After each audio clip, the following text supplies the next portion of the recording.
ঘরের শোভা নারী, গাছের শোভা ফুল। যেই নারীরা ঘরটা সুন্দর করে একমাত্র পুরুষ দিয়ে, সেই পুরুষগুলো যদি বিদেশে গিয়া ওদের অসুস্থ আর কফিন বইরা লাশ আহে, তখন মনটা অনেক খারাপ লাগে। ভাই, তোমাদের জন্য সবসময় দোয়া করি। প্রবাসে যেই ভাইগুলা থাকে ওদের জন্য দোয়া করি। বহু বাচ্চা যেমনভাবে রাইখা যায়, আবার যেমন তেমন ওরা পায়। তবে এই ভাইগুলার যখন বিপদ আসে তখন মনটা খারাপ লাগে। ঘরে যেমন নারী না থাকলে ঘর সুন্দর লাগে না, গাছে ফুল না থাকলে গাছও সুন্দর লাগে না, গাছ ভরা ফল থাকলে সুন্দর লাগে। তোমাদের জন্য সব সময় দোয়া করি ভাই। আসছি আজকে বিকেলবেলা, মনটা খারাপ, বাগানে আজকে এই ফুলের বাগান দেখে গেলাম। তো বাসায় কিন্তু আমাদের অনেক রান্না আছে, আকাশ ভরা আজকে কিন্তু বৃষ্টি, রোদটা নাই, মনটা অনেক খারাপ, এই জন্য ঘুরে গেলাম। তো এখন যে বাসায় রান্না করব, পুরো ভিডিওটি দেখো, ধরা লাগবে না, বুঝা যাইতেছে না। এটা কিন্তু উল্টাই দিছি, পিয়ালের হাতে লাগছে, এই জন্যই দেখাইতে পারি নাই উল্টাই নাটা। এই যে এটা উল্টাই দিছি কিন্তু ডিমটা, কারণ এই যে গ্যাস নাই, অল্প গ্যাস, এই গ্যাসে রান্না করতেছি, কড়াই গরম হয় না। এই ডিমটা এখন নিয়ে যাব, পিয়ালে দিব, ভাত হইতে গ্যাস নাই, এটুকে রান্না হইতে অনেক কষ্ট। যেহেতু এই ফ্রিজে ডিমই বাজলাম, রান্না করব কিভাবে, অনেক কষ্ট হইব। এটা হলে নিয়ে ওরা বাদ দিই গা, গরম না তো, সুন্দর করে। এই যে দেখছিস কত সুন্দর হয়েছে না, অনেক সুন্দর হয়েছে। তা আমাদের এখনও রান্না হয় নাই, দুপুরে ভাত খামু। সকালে অনেক দেরিতে উঠছি আজকে, কিন্তু বৃষ্টি বৃষ্টি ভাব না, তো এই আজকে হুদা ভাত খাইব ডিম দিয়া, এটা হলো হুদা ভাত। তা আমরা রান্না করতে যাইগা। আজকে অনেক দেরিতে উঠছি, মেঘলা ভাব, আজকে নাস্তা খাইও নাই, অনেক দেরিতে একটা করে রুটি খাইছি তিনজনে। আর এখন রান্নার আইটেম লই আসলাম, ফুলকপি, আলু, সিম দিয়ে নিরামিষ, পোয়া মাছ মাখা জাখা করে রান্না করবো, সেটি একটু দেখাই। আসসালামু আলাইকুম আপু, আশা করি ভালো আছো, তোমরা ভালো থাকো, দোয়া করি।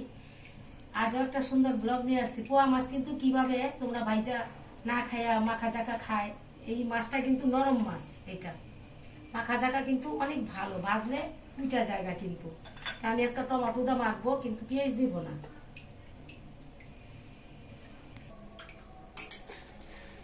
টমেটোটা একটা চেটকা দেই, তাড়াতাড়ি যেন হয়ে যায়। সব লাগবে না, একটু একটু করে দিলিও না।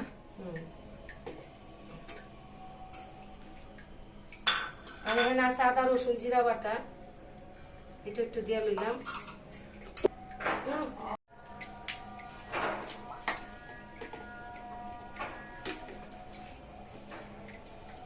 দেখো এই যে পোয়া মাছটা কি সুন্দর, এইভাবে মাখা জাখা করে পোয়া মাছটা কিন্তু অনেক ভালো।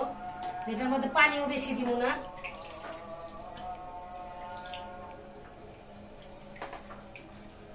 পানি বেশি দিলে ভালো লাগতো না, এটাই রকমই হইব। পোয়া মাছ নরম মাছ, এটা কিন্তু এইভাবে রান্না করা লাগে। এটা খালি এখন চুলায় বসাই দিবা না? খালি এটা চুলায় বসাই দিব, দেখো কত যে সুন্দর। আর ফুলকপি নিরামিষ, বেশি কিন্তু পানি দিলাম না, মাখা জাখা বসাই দিলাম। এটা হইলে এখন দুপুরবেলা ভাত খামু, আবার নিরামিষ হইতে লাগবে 3 ঘন্টা, যেহেতু গ্যাস নেই। এই তো বসাই দিলাম পোয়া মাছটা, মাখা জাখা করে একদম সুন্দর হইব এটা, যেহেতু জাল কম, এই যে গ্যাস কম, একদম কম। আর এই যে ফুলকপি, এটা নিরামিষ, এটাও মাখা জাখা করে বসামু। মটর ডাল বুনা করবো, এই মটর ডাল ভিজায় রাখছি। ফুলকপিটা সিম আলু নিরামিষ আজকা।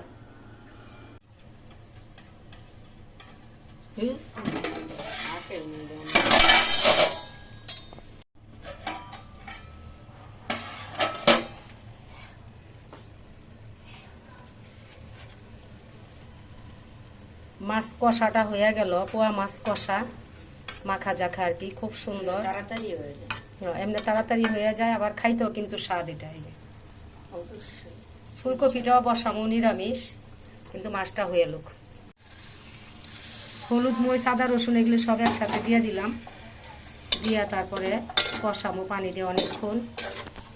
তারপরে এই যে ফুলকপিটা রান্না করবো। আমি একটু মাছ বোনা করছি, ওইটা দিয়ে অনেক ভাত খাইতে যাবো। এটা হইতে অনেক দেরি লাগবো না, দেরি লাগবো না, অনেক দেরি লাগবে, যেহেতু গ্যাস কম।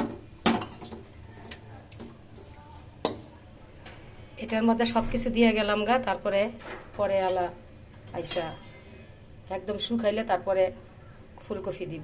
এটা হয়ে গেছে কিন্তু গ্যাস নাই, ডাল সিদ্ধ দিতে পারলাম না, ভাত রাঁধতে পারবো না, গ্যাস চলে গেছে, একদম গ্যাস নাই। তো যা হয়েছে, ওখানে গরম পানি বসাই থুমু ভাতের জন্য।